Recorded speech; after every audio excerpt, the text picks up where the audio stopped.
Welcome to Campaign Chronicles. 2 nights ago at the Arizona debate, Mitt Romney made an off-the-cuff pop culture reference, not the kind of thing you often hear from the governor. It was a reference to George Costanza of Seinfeld fame, saying, according to the governor, actually it turned out he misquoted it, but saying when they are applauding, stop. Well, that inspired the actor who played George Costanza, Jason Alexander, to send out a tweet today that I thought was worth talking about. He said, "Thrilled that Governor Romney enjoys my old character," he tweeted. "I enjoyed the character he used to be. If he'd embraced that again, he'd be a great candidate."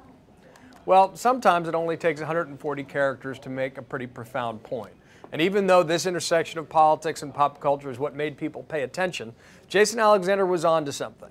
If Mitt Romney hadn't flip-flopped, hadn't changed his views in order to try to make a different sale to a different audience to win the Republican nomination, if he'd remained the man he was when he campaigned for governor of Massachusetts, and the man I believe he is deep down, someone who is a pro-business but essentially centrist Republican, representing a tradition that his family and his father in particular did in Michigan, ironically, he might be in a much better position right now to not only win the Republican nomination, but more importantly, to win the presidency.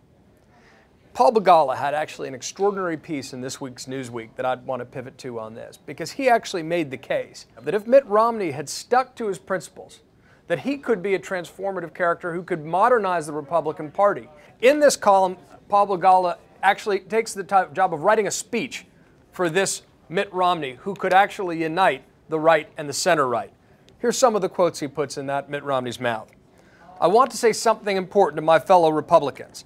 If we are to limit the tragic number of abortions in this country, we're going to have to recognize that contraception prevents abortion. Contraception works. It protects women's health, saves money, and decreases the number of abortions."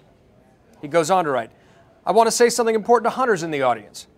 I'll never allow anyone to take away your shotguns and rifles, but I will proudly stand with one NRA member who strongly supported the Brady Bill and oppose any effort to weaken the gun safety laws that our police need."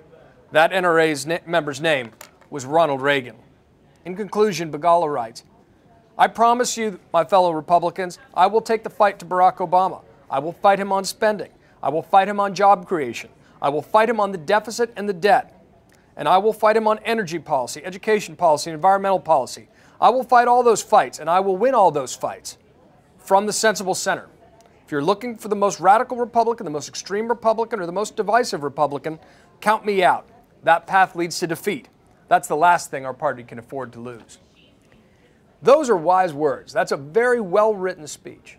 And while it sounds discordant with the current tone, tenor of the debate inside the Republican Party, it's precisely the kind of voice that needs to stand out, needs to plant a flag strongly and make a case for a real libertarian-rooted center-right Republican Party, one that can modernize and connect to the millennial generation.